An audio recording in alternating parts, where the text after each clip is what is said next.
She looked her husband dead in the eyes and said she was going to sacrifice for their future, only to spend the night with another man. What she called ambition, he called betrayal. But he didn't scream. He didn't cry. He just smiled and quietly set a plan in motion that would shatter everything she thought she knew. Before we begin, please like this video and subscribe Relation Tales. We're grateful for each and every one of you. Let us know where in the world you're tuning in from. We'd love to hear from you in the comments. Let's begin. The steam from the kitchen pot rose in gentle spirals, but the tension in the room was thick and suffocating. Aaron Whitaker sat at the dinner table, his hands wrapped around a chipped ceramic mug of black coffee, eyes fixed on his wife as she glided across the kitchen in her silk blouse and red lipstick, too dressed up for a Thursday night. "Why are you this dressed?" he asked softly, voice calm but watchful. Claire didn't pause. She straightened the hem of her blouse in the mirror by the fridge and smoothed back a strand of golden hair. "There's a late networking dinner," she said, tone light, almost rehearsed. "You know how things are picking up at the firm. If I land this campaign, we could finally move into the Ridgeview house you liked."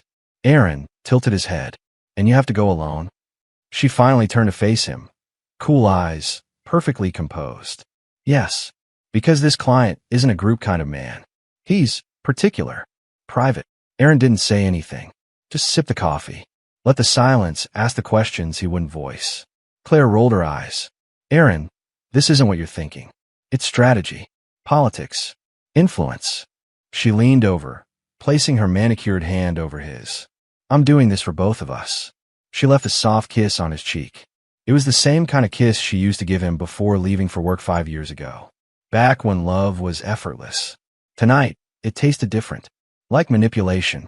30 minutes later, he stood at the living room window and watched the black sedan pull away from their driveway. She never looked back. She didn't see the tear escape down his cheek, and he didn't see her phone screen light up with a name, Julian Pierce. Julian, CEO of Cypher Media, multimillionaire, known in marketing circles not just for his money, but for his reputation. Claire hadn't told Aaron that Julian had offered her more than a campaign. He'd offered her a shortcut to the top. All she had to do was play along. Just once, maybe twice. What she didn't know was that Aaron had already met Julian 2 years ago at a tech summit in Seattle. Julian had offered Aaron a job, VP of Analytics, after a conversation about ethical marketing and transparency. Aaron turned it down because he wanted to build his own startup. He never forgot the man's name. Aaron's world. Aaron wasn't some soft, dependent husband. Before Claire's job took off, he was the breadwinner. He ran a small but promising AI startup called MindVerge. He coded day and night, fought for seed funding, and poured his life into it. When Claire got her offer at Weldon and Tate, she'd begged him to just take it easy for a while. He did. But easy turned into forgotten. Claire became the star, the one with invites, events, media coverage. She started calling their house her home. She started saying things like, "If you could just contribute a little more," even though Aaron was the one cooking dinner, keeping the lights on, fixing broken cabinets, and staying up all night debugging code no one saw. He loved her, but slowly he felt erased. Until tonight. Claire's night. Julian's penthouse overlooked the city skyline like a throne room above the peasants.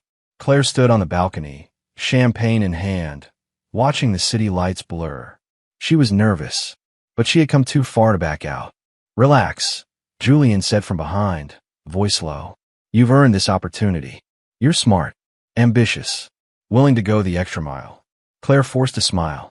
"I just want to make sure my name's on the next global campaign." Julian took a step closer. "After tonight, it will be." And so, she stayed.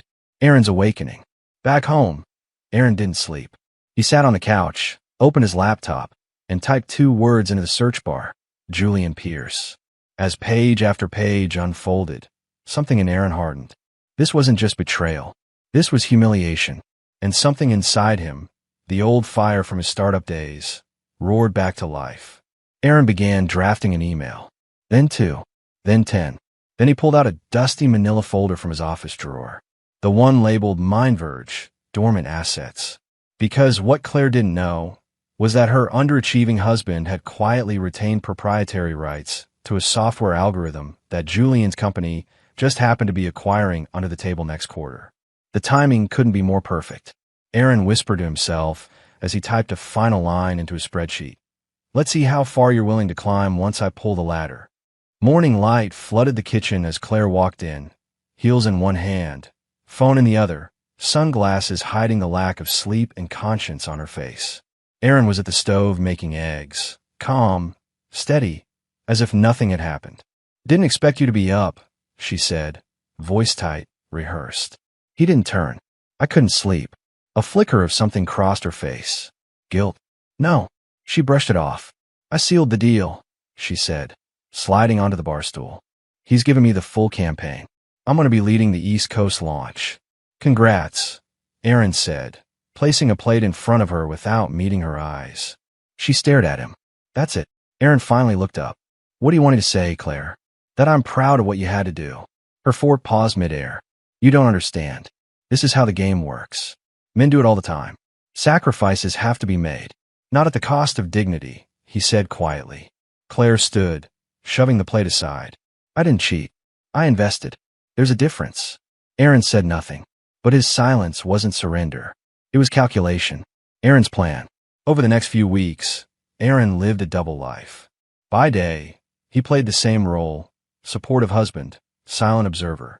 But by night, he was building. He rebuilt MindVerge from the ground up, using his old connections in tech and ethics circles. He contacted Silas Rook, a former mentor now working at RIVR, a watchdog group investigating corporate misconduct. Julian's company, Cypher Media, was already under quiet scrutiny for privacy breaches. Claire had no idea, but Aaron did. One night, after Claire left for another strategy dinner, Aaron uploaded a document. It contained emails, server logs, and predictive model traces showing that Julian had been mining consumer data illegally using a skinned-down version of Aaron's original AI design. It was the kill shot, Claire's ascent. Meanwhile, Claire was thriving, or so it seemed. She was in magazines, featured on women in media panels. Her Instagram followers exploded. She started referring to Aaron as the artist, saying he liked to stay out of the spotlight. She decorated the house in her image, painted the walls, changed the furniture. She even began talking about freezing their joint accounts for financial clarity. But something kept nagging her. Aaron wasn't angry. He wasn't bitter. He was calm. Too calm. Why aren't you fighting me? She asked one night over wine. Why should I fight someone who already made their choice? He replied. She hated that. She wanted rage. She wanted emotion. Instead, she got a ghost. Aaron's move. 3 months after Claire's night with Julian, news broke. Federal ethics investigation opens into Cypher Media AI breach. Claire's face went pale as she watched Julian's mugshot flash across the news. What the hell? She muttered. Her phone lit up with calls from colleagues, lawyers, press. The campaign was pulled overnight. Her job at Weldon and Tate was suspended pending investigation. She rushed home to find Aaron packing a suitcase. Did you know about this? She demanded. He zipped the case, turned to her, and said, You once told me this was all for US. But everything you did was only for you. He walked to the door. You ruined me, she whispered. No, he said, pausing. You ruined yourself. I just gave you a mirror. Claire's fall. Over the next few weeks, Claire lost everything. Weldon and Tate cut ties. Julian was indicted. Her name, once on every digital billboard, was now being wiped from portfolios. She tried to contact Aaron, but he was gone. No address. No trace. He'd left the state, started MindVerge anew, this time with full control and a fresh investor backing from a global ethical tech firm. Claire stood in front of the mirror, wearing the same red lipstick she had the night everything changed. But her reflection now looked tired, haunted. She whispered to herself, I did it for us. But no one was there to listen anymore. Aaron didn't leave a note. He left silence, a loud, echoing absence that filled every corner of the house Claire once remodeled to erase his presence. Now it felt like a mausoleum. His books were gone, his tools. Even the photo frame by her bedside, the one from their honeymoon in Charleston, was missing. She hadn't noticed when he took it. She hadn't noticed a lot of things, like how detached he had become, how quietly he watched her lie, how little he said when she came home smelling of expensive cologne and guilt. She thought she'd won. She thought sacrificing one night would give her the life she'd always dreamed of. But that night had cost her something she didn't fully grasp until it was already gone: a good man's loyalty. Weeks passed. Her phone, once buzzing with invites and media calls, now sat silent. Her inbox was a graveyard of retractions, cancellations, and polite apologies laced with pity. The PR firm she hired stopped replying.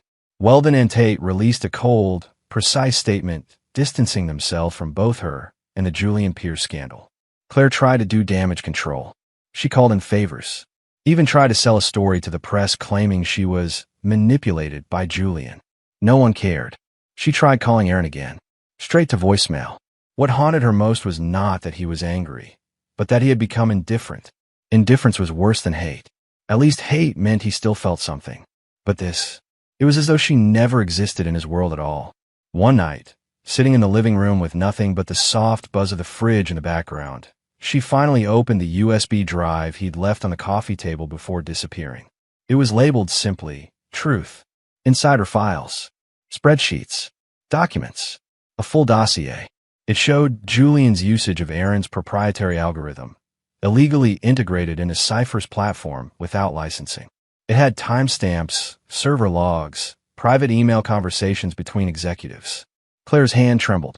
Aaron had built the noose and handed it to the government, and he let her walk right into it.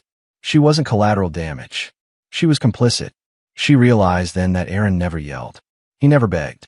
He just let her walk off the cliff and made sure the fall was loud. In another city, Aaron sat across from a boardroom table, his sleeves rolled up, whiteboard behind him filled with data flows and projections. He looked alive again, his voice filled with authority, his ideas sharp, his team listening to every word. They didn't see the scars under his sleeve. They didn't know the nights he stared at a blank wall wondering how the woman he built his life with could trade love for leverage. They didn't see the man who used to bring her coffee every morning just to hear her laugh. Now, he had purpose again, but he hadn't forgotten.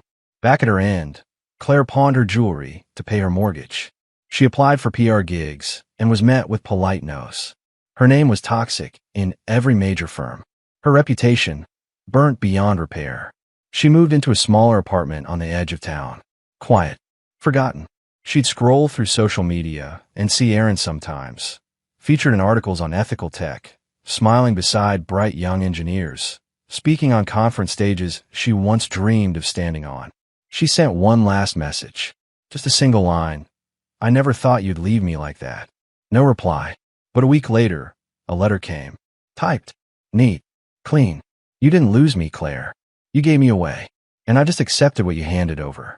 She read it 5 times. Then she cried for the first time in months. Not because she wanted him back, but because she knew she never deserved him in the first place. Claire didn't step outside for days after reading that letter. She kept replaying those words in her head. You gave me away. They wrapped around her throat like a noose, tightening every time she remembered how confident she was that night she walked out of their home and into Julian Pierce's apartment. It had felt powerful then, like a career move, like control. But in the silence of her dim apartment, power felt like a ghost that mocked her. The friends who once laughed with her at rooftop parties vanished. The colleagues who praised her boldness blocked her calls. The world didn't just move on. It shut her out. And Aaron was now everything she thought she'd become. He was interviewed by Forbes last month. She watched it on a cracked tablet screen in bed, surrounded by boxes she still hadn't unpacked. He looked different, firmer, more composed. His smile didn't carry bitterness. It carried closure. Claire closed the tablet and cried, not out of regret for her ambition, but for underestimating the man who once believed she could have it all without selling her soul. Aaron, on the other hand, had found a new rhythm. He'd leased a quiet loft near the coast, where mornings smelled of salt water and fresh code. MindVerge had become a rising name in the privacy tech world, and after signing a major deal with 3 educational platforms, it gained traction with mainstream media. But success didn't erase pain. Some nights, he would lie awake and replay the years they spent building a life together. The road trips, the late-night ramen, the first time she wore his hoodie and never gave it back. He missed her, not the version who bartered love for leverage, but the woman he once danced with barefoot in the living room when they couldn't afford furniture. Still, he refused to let nostalgia trap him. Pain was just proof he survived it. At a tech gala in San Francisco, Aaron met someone new. Her name was Lydia, an art director who'd been through her own wreckage.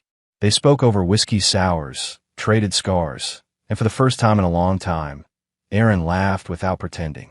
Meanwhile, Claire tried to claw her way back. She started a blog, hoping her experience would attract followers. She framed herself as a cautionary tale, not a villain. But the internet is rarely kind to those who burned bridges and expects sympathy when the smoke clears. Even Julian refused to take her calls. From prison, he released a statement denying any personal involvement with Claire, calling her an unfortunate pawn. She was alone, utterly and completely. And yet, one night, a letter came to Aaron's new office. No return address. The handwriting was unmistakable. Inside, a single page. I understand now, and I don't expect forgiveness. But I need you to know, you were the only thing in my life that was ever real. I just didn't know how to hold on to something good. I thought I had to trade you for greatness. But I had it backward. He folded the paper and placed it in the bottom drawer of his desk. He didn't reply. Some chapters don't deserve sequels. The seasons changed. Aaron's life grew fuller, richer, but simpler.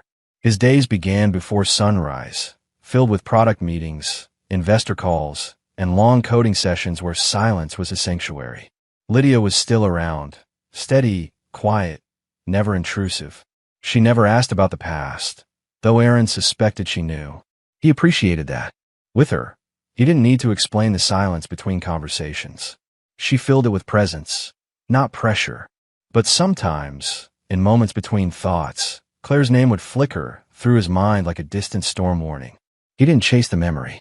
He let it pass like wind against a closed window. In another part of the city, Claire sat behind a cheap desk in a co-working space she could barely afford. She had picked up contract work writing product blurbs and ghostwriting pitch decks. She signed her name to nothing. The irony of being a silent contributor, after years of screaming for recognition, wasn't lost on her.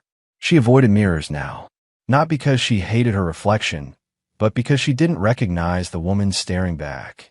Gone were the designer heels, the sharp blazers, the flawless press photos. Now it was all bargain scars and tired eyes. But there was one thing she hadn't lost, her memory. And in that memory lived 100 moments with Aaron she had once taken for granted. The way he made her tea, just how she liked it without asking. The way he could fix anything, even her worst moods.